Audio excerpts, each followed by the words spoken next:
కొమ్మి కొమ్మి విన్నావయ్యా కోయిల వచ్చింది, వస్తూ వస్తూ పేపర్ పట్టుకొని పద్ధతి కూర్చుంది. ఏమయ్యా సీనయ్యా సీటు సిరిగిందా, ఏమయ్యా పొనవేలు కేసే దొబ్బేసిందా. ఓకేలే, ఇవన్నీ పట్టించుకోవద్దు, ఏదో పాట పాడాలనిపించింది, నన్ను క్షమించండి. ఇక్కడ పరిస్థితి ఏంటంటే కొమ్మినేని శ్రీనివాసరావుని అరెస్ట్ చేసిన తర్వాత కలుగులో ఉండేటువంటి ఆర్కే రోజా బయటకు వచ్చింది. మంచిగా వెనక ఫ్లెక్సీ పెట్టుకుంది, ముందర మైక్ పెట్టుకుంది, ఈడ మైండ్ పెట్టుకుంది. అసలు ఏం మాట్లాడుతుందో ఒకసారి విందాం. ఇక్కడ ఆర్కే రోజా చెప్తా ఉంది, కొమ్మినేని శ్రీనివాసరావు గారిని చూస్తే చేతులు ఎత్తి నమస్కరించాలి అనిపిస్తుందని చెప్తుంది. ఆవిడ చెప్పింది నిజమే. ఎందుకంటే ఉగ్రవాదాన్ని ఎలా తొక్కివేయాలి, ప్రజల సమస్యల మీద ఎలా పోరాటం చేయాలి, పేదరికాన్ని ఎలా జయించాలి, న్యాయవాదాన్ని ఎలా నిలబెట్టాలని ప్రతి క్షణం ఆయన సాక్షి డిబేట్లో కూర్చొని మనస్సాక్షిగా వాదిస్తూ ఉంటాడు. కాబట్టి అతనికి రెండు చేతులెత్తి నమస్కరించాలి. ఏమైనా ఆర్కే రోజా, నీకు మైండ్ నుండి మాట్లాడుతూ ఉండవా? అమరావతి రాజధానిలో ఉండేటువంటి మహిళలని వేశ్యలుగా చిత్రీకరించినప్పుడు మురిసిపోయి నవ్వినటువంటి కొమ్మినేని శ్రీనివాసరావుని పట్టుకొని ఆయన చూస్తే చేతులెత్తి నమస్కరించాలనిపిస్తుందా?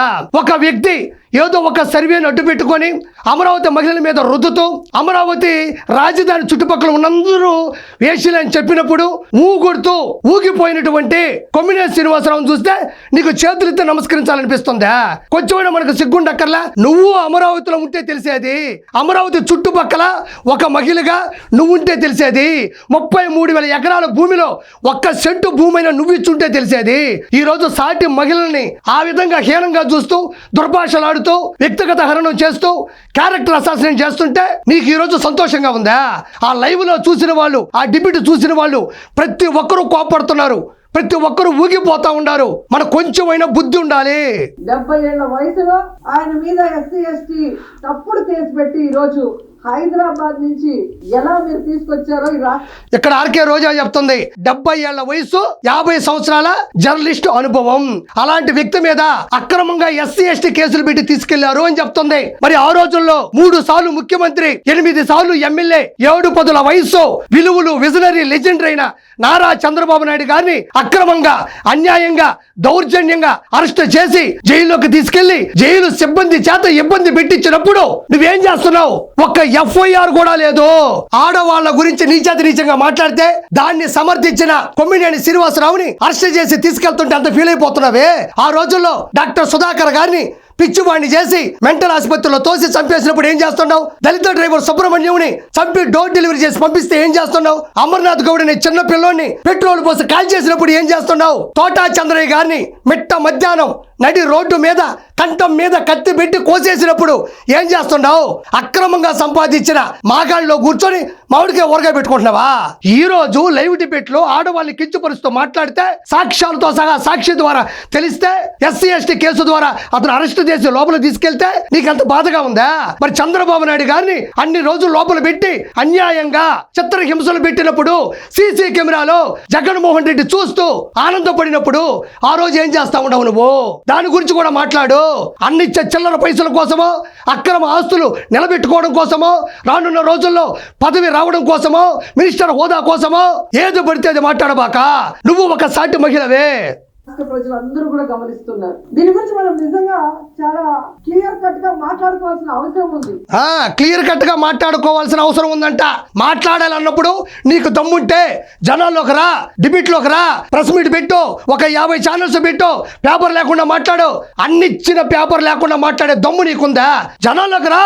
కొమ్మినేని శ్రీనివాసరావు గారు ఏ తప్పు చేయలేదు, అనవసరంగా ఎస్సీ ఎస్టీ కేసులు పెట్టారని వాదించు. ఇంట్లో కూర్చొని వెనక తండ్రి కొడుకులు ఫ్లెక్సీ పెట్టుకొని ముందర మైక్ పెట్టుకొని మాట్లాడటం కాదు, ఎంతైనా మాట్లాడుకోవాల్సిన అవసరం ఉందంట. ఇంట్లో కూర్చొని నేను కూడా మాట్లాడతా, రా బయటికి ఈదులోకి. ఆంధ్రప్రదేశ్ లో ఈ రోజు ఎవ్రీ మార్నింగ్ అన్ని పేపర్లో ఉన్న హెడ్లైన్స్ ని డిస్కస్ చేసే క్రమంలో అమరావతిలో ఏ విధంగా రైతుల దగ్గర ఇప్పటికే 50,000 ఎకరాలు లాక్కొని వాళ్ళకి ఇంతవరకు ఏం చేయకుండా ఇంకా 50,000 ఎకరాలు దోచుకొని వాళ్ళు రియల్ ఎస్టేట్ చేసుకోవాలన్న క్రమంలో ముందుకు వెళ్తుంటే కొమ్మినేని శ్రీనివాసరావు గురించి మళ్ళీ చెప్పింది. ఆయన ఒక గొప్ప వేదాంతి, ఈ ఒక గొప్ప సిద్ధాంతి. ఈవిడ చెప్తుంది అమరావతి రాజధాని కోసం 33,000 ఎకరాలు మొదట్లో తీసుకుని తర్వాత 17,000 ఎకరాలు ఓవరాల్ గా తీసుకుని 33,000 ఎకరాలు. మరి ఈవిడ అన్నదమ్ములు ఈవిడకు ఉన్నటువంటి 17,000 ఎకరాలు ఏమన్నా కలిపిందేమో నాకు తెలియదు. అమరావతి ప్రజలు 50,000 ఎకరాలు సమీకరించిస్తే రియల్ ఎస్టేట్ చేస్తున్నారు అని చెప్తుంది. ఏ మహిళా రైతైనా, ఏ అమరావతి రైతైనా, అమరావతి దరిదాపుల్లో ఉన్న ఏ ప్రజలైనా బయటకు వచ్చి చంద్రబాబు నాయుడు గారు మమ్మల్ని చీట్ చేశాడు, రియల్ ఎస్టేట్ చేశాడు, లేకపోతే ఇంకో కంపెనీలకి మరి ఉదారతాభావంతో రాసి ఇచ్చాడని ఏ ఒక్కరైనా బయటకు వచ్చినట్టు ఒక వీడియోగా నువ్వు చేస్తే, న్యూట్రల్ గా ఉన్న ఏ ఒక్కరైనా మీ వైఎస్ఆర్సీపీ కార్యకర్తలు కాదు వచ్చి మాట్లాడిన ఒక్క వీడియోగా నువ్వు డిస్ప్లే చేస్తే కిరాక్ కార్పొరేట్ అనేవాడు ఈ రోజు నుంచి నీ గురించి ఒక్క మాట కూడా మాట్లాడకుండా బయటకు వెళ్ళిపోతా. నేను ఒక్క మాట మాట్లాడకుండా, చాలా మంది కూడా ఫోన్ చేపిస్తున్నావు కదా వాడిని ఆపమను, వాడికి నాకేం వైరం ఉంది, నీకు నాకు వైరం ఏం లేదు. ప్రజాస్వామ్యంలో ప్రజల ఓట్ల చేత గెలిచినప్పుడు ప్రజల డబ్బులు ప్రజలకు ఇవ్వకుండా తినేస్తే కిరాక్ కార్పొరేట్ అంటాడు, మాట్లాడతాడు. నీకు దమ్ముందా ఆ వీడియో చూపించే దమ్ము? ఈవిడ ఇంకా మాట్లాడుతూ ఉన్నది.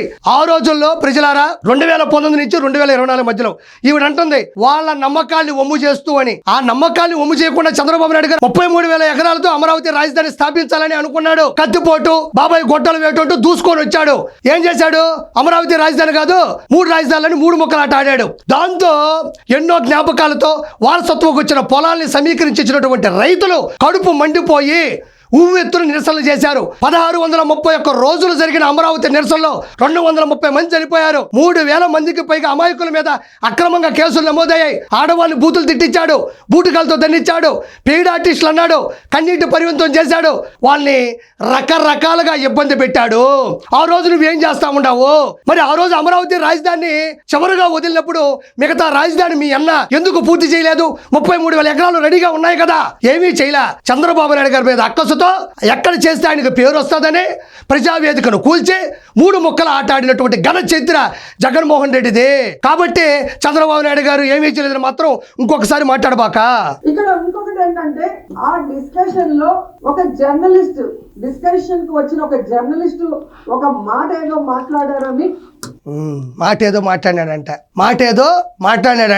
అది మామూలు మాట, అది చిన్న చితక మాట. దేవతల రాజధానిని వేసల రాజధానిగా, అమరావతి రాజధాని చుట్టూ వేసులున్నారనేది ఈవిడికి చాలా చిన్న మాట అనుకుంటా. అది చాలా చిన్న మాట. ఒక మహిళగా ఉండి వేరే మహిళల్ని కించపరుస్తూ మాట్లాడితే, అది లైవ్ డిబేట్ లో సాక్షి ద్వారా కనబడితే, సొంత ఛానల్లో జర్నలిస్ట్ ముసుగులో ఇద్దరు మాట్లాడితే, దాన్ని సాక్షి యాజమాన్యురాలు భారతిరెడ్డి గారు దాన్ని టెలికాస్ట్ చేస్తే అది అక్రమంగా కేసులు పెట్టారంటుంది, అది తప్పు లేదంటుంది.